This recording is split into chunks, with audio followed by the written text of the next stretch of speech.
What's up, guys? Welcome to the Stats Free Sports channel. Let's get right into it. Here to bring you a prediction video on recently released Bobby Wagner. I believe he will be signing with the New York Giants in this NFL free agent period. Let's get into why. So, Bobby Wagner, 32 years old, coming off of another pretty good season. Very, very good season.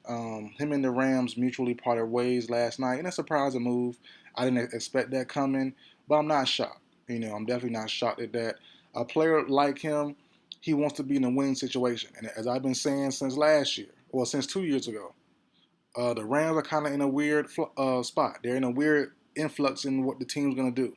The coach talking about going to Amazon and retiring early. Their star player Aaron Donald talking about retiring. So it's like they're in a weird spot. Ramsey, is he still good? Is he still great? Is he just good now? Cups, can he stay healthy? They didn't bring back Von Miller, so it was like, okay, the Rams are kind of in a weird spot. I don't think they're going to be contenders this season coming up in 2023. Let me go ahead and go somewhere else. Now, me being completely honest with you guys, this video was supposed to be a top 5 landing spots video, right? And the Giants weren't number 1.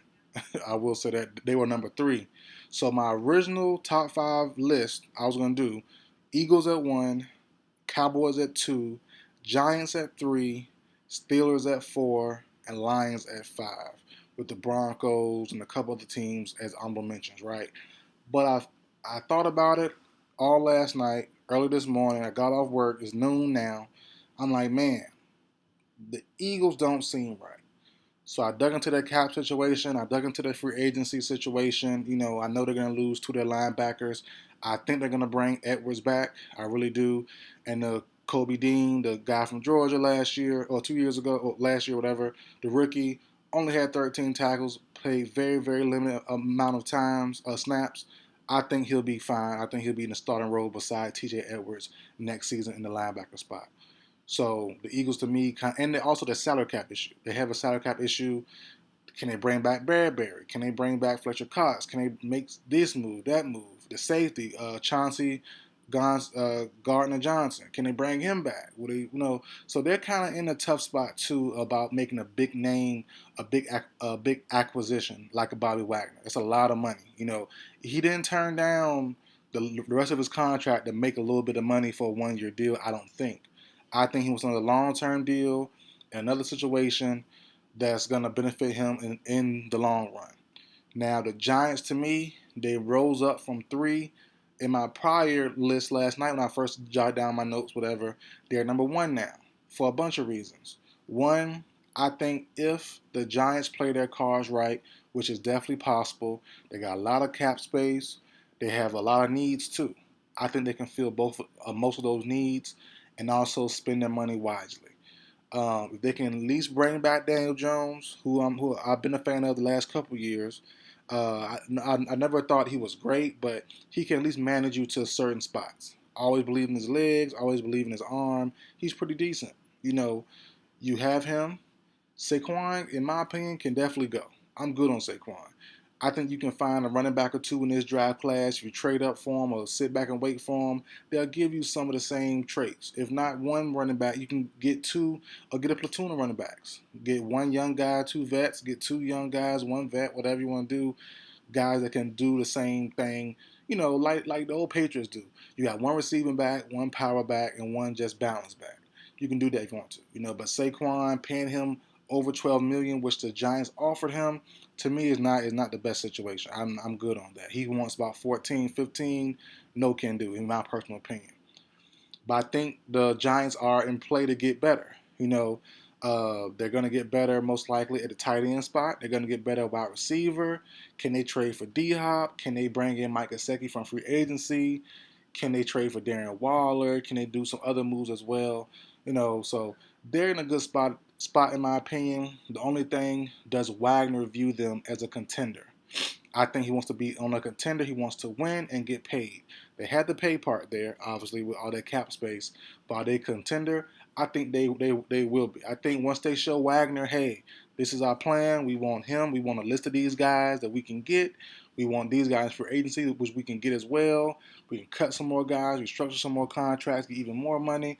I think Wagner will be brought along. So I'm gonna give you my current list. As I said, my prediction right now is number one, Bobby Wagner to the Giants. That's my prediction. I'm staying on. I'm stamping it. Number two, Dallas Cowboys. The Dallas Cowboys were a close second. I predicted him to go to the Cowboys last offseason. I thought it was a perfect fit. Dan Quinn is there. He's still there now. They need a inside linebacker still. So the need is there. Dan Quinn and the scheme fit is still there. Everything's still there. Everything's perfect. But just like last year, I can't trust Jerry Jones and ownership to pay him what he's worth. They met last year. I was hyped because I'm like, okay, my prediction's going to be right. They're going to bring in Wagner. I'm going to get a bunch of views. I'm going to get the credit for it, all that stuff. And end up, nope. They met, and the report was they wouldn't come to terms on meeting Wagner's. I think he wanted, I forgot, what did Wagner want per year? The report was like 15, maybe something. Well, I forgot what it was, but they was like a couple million off, and they didn't want to go to what Wagner wanted. I'm like, bro, really? to help just shore up your offense, you couldn't do that. Your defense, you couldn't do that. So they brought in Anthony Barr, which I did a video on that as well and got that right. But I wanted him to go. I wanted Wagner to go to the Cowboys. I really did. It made sense. The connection was there with Quinn, so it made sense to me. So I can't trust him to pay him again. He wants more money still, probably. So I don't think they'll pay him. So I'm gonna go with Cowboys at number three. I mean two. Excuse me. Number three, the Detroit Lions. They're a tricky spot. Will he go there? They need a linebacker help badly.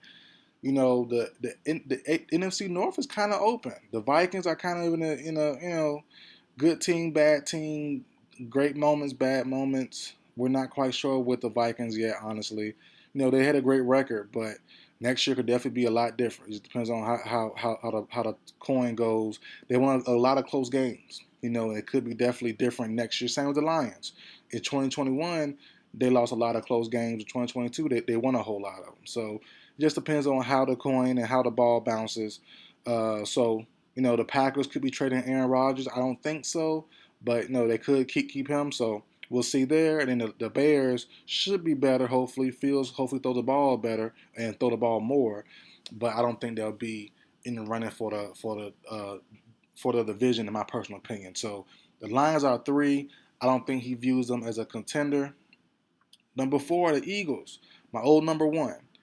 I thought the Eagles had a shot. Like I said, they're in a kind of a tough spot. They need to bring back some guys. Bradbury, Chauncey, the safety, both linebackers. They're probably bringing back, in my opinion, they're bringing back one, either Edwards or the guy from Chargers a couple years ago, Shazier, guy's name, whatever. But him, they both played pretty well. But I like Edwards a little bit more. Pair him up with N'Kobe Dean, you'll be just fine there. Um, Also, who's their DC? They have no defensive coordinator right now, so their scheme could change. You never know. I doubt it. They'll probably want to keep it how it is or keep it close to how it is. But the DC is very important. So that's also a kind of a tricky spot for the Eagles and their salary cap space. As I said earlier, they're gonna need to clear a lot of space to try to get him. And Wagner turned down. He turned down the rest of that contract to sign a 1-year deal. I don't think so. So the Eagles probably not. They moved down to four to me. So that's the Giants one, Cowboys two, Lions three, Eagles four, and number five. I have the Steelers. Man. I would love to go to the Steelers, pair him up with Miles Jack. Devin Bush is a free agent. It makes sense. But I don't think with that offense last year, you can trust that offense to say, hey, we're a contender based off our entire team. Our defense, yeah. Him, Fitzpatrick, Minka Fitzpatrick, TJ Watt, Cam Hayward, that would be a monster defense. A monstrous defense. Alex Highsmith, but I just can't trust them with the offense. The offense looked horrible at certain times. They still kept their coordinator candidate. I don't see it. I don't see it happening there. So they're a long shot fifth, and I think he stays in. I think he stays in the NFC. Honestly, it's a lot of tough teams in the AFC. A lot of tough teams. I don't think he wants that hard run, easier run to go to the NFC. And I think the Giants, could have a bright future. So that's my opinion, guys. Let me know how you feel about it. It's a long shot.